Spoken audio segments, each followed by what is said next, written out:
Okay, you guys, we're now going to look at a different type of problem from Chapter 9. Here we're dealing with a technique called the gross profit method. You won't run into this a lot, but, anything that can happen, as they say, will happen. So sometimes a business could be using a periodic inventory system so that, they calculate cost of goods sold like we saw in one of the previous chapters. They calculated at the end of the year using a formula.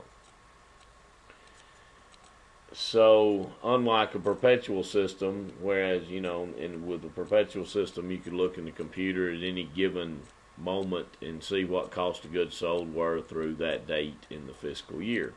Well, not so with a periodic inventory system. Remember, there we have to do an inventory count to determine cost of goods sold at the end of the year. And we have to track purchase information, things like that, through the year. But sometimes a disaster could hit, destroy all of our inventory, and we're unable to do that ending inventory count. Maybe it was destroyed by a flood or a fire, and we really don't know what was left, so it can make it almost impossible to calculate cost of goods sold. So we've developed a method of calculating cost of goods sold. It's called the gross profit method when a disaster strikes. So let's read exercise 9-5 on page 509. It says, on September 22nd, 2016, a flood destroyed the entire merchandise inventory on hand in a warehouse owned by the Rockland Sporting Goods Company. The following information is available from the records of the company's periodic inventory system. Okay, they know what inventory was at the beginning of the year because they did the count at the end of 2015. They've tracked net purchases from the beginning of the year through the date of the flood. They've also tracked net sales through that same period of time.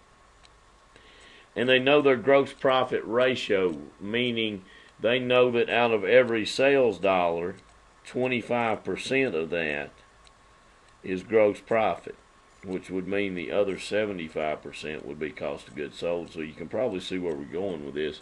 Estimate the cost of the inventory destroyed in the flood using the gross profit method. Okay, so we'll begin with beginning inventory. Okay, beginning inventory from our records was $140,000.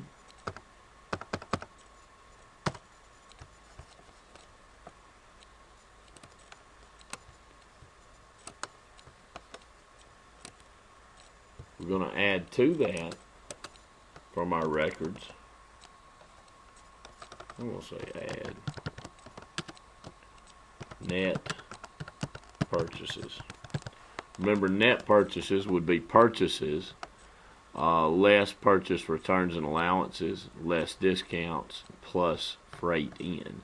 But here they give you net purchases as this is through September 22nd. Is $370,000. Now we're going to add those two together, and we're going to get cost of goods available for sale.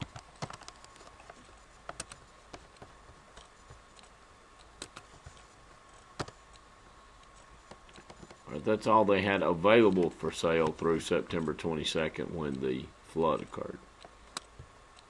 Now we're going to subtract out cost of goods sold, which we're going to have to estimate.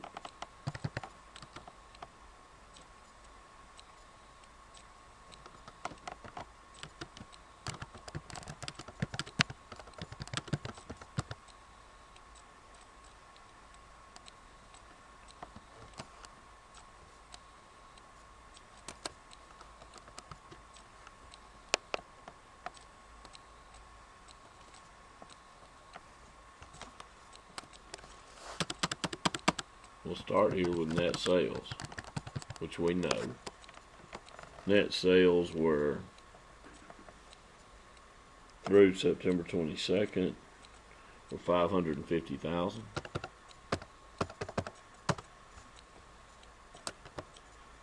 All right, now let's think about this one for a minute. We're starting with net sales. We want to come to cost of goods sold, which is going to be an estimate. But we're starting with net sales. And we're going to subtract our estimated gross profit of 25% of net sales. As they're saying gross profit ratio is 25%. That means gross profit runs at an average of 25% of net sales. Okay, so that's net sales times 0.25. Okay, so that gets us an estimated gross profit of $137,500. Well, remember, we normally say net sales minus cost of goods sold to get gross profit. But it would work the other way as well. If we say net sales minus estimated gross profit, then that would give us an estimate of cost of goods sold. So here we'll just say net sales minus what? Our estimate of gross profit. And that gives us our estimate of cost of goods sold. Normally, again, we'd say net sales minus cost of goods sold and get gross profit. Well, you guys, it would work the other way as well. Here we're just saying net sales minus our estimate of gross profit to get cost of goods sold. An estimated cost of goods sold. Okay, now, if we subtract our estimated cost of goods sold from cost of goods available for sale, that's going to give us estimated cost of inventory destroyed by the flood in this case.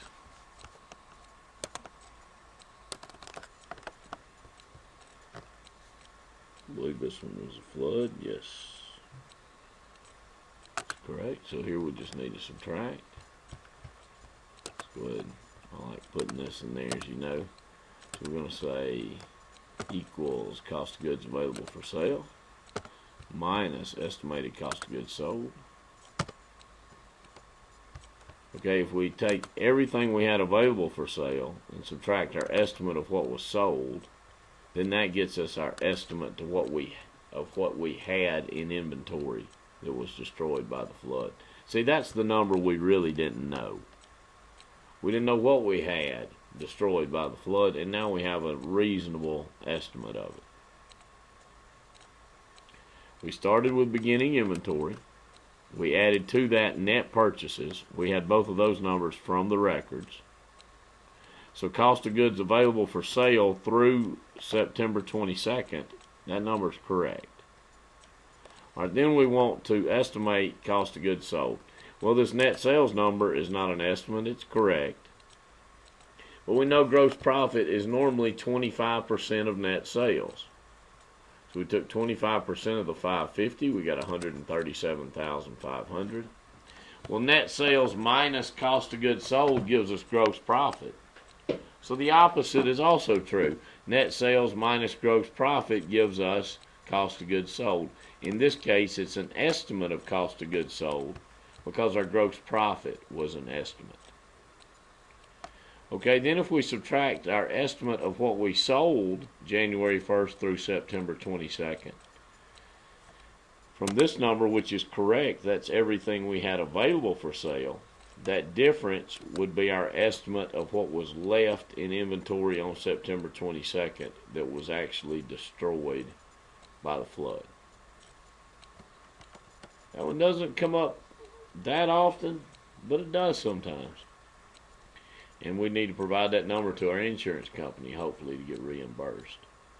You guys, after working that one with me, I don't think you'll have any trouble with exercise 9.5 on your Connect Plus site. Plus, we're going to do, I think, a couple more of these anyway. But if you have any questions, please be in touch. Thanks.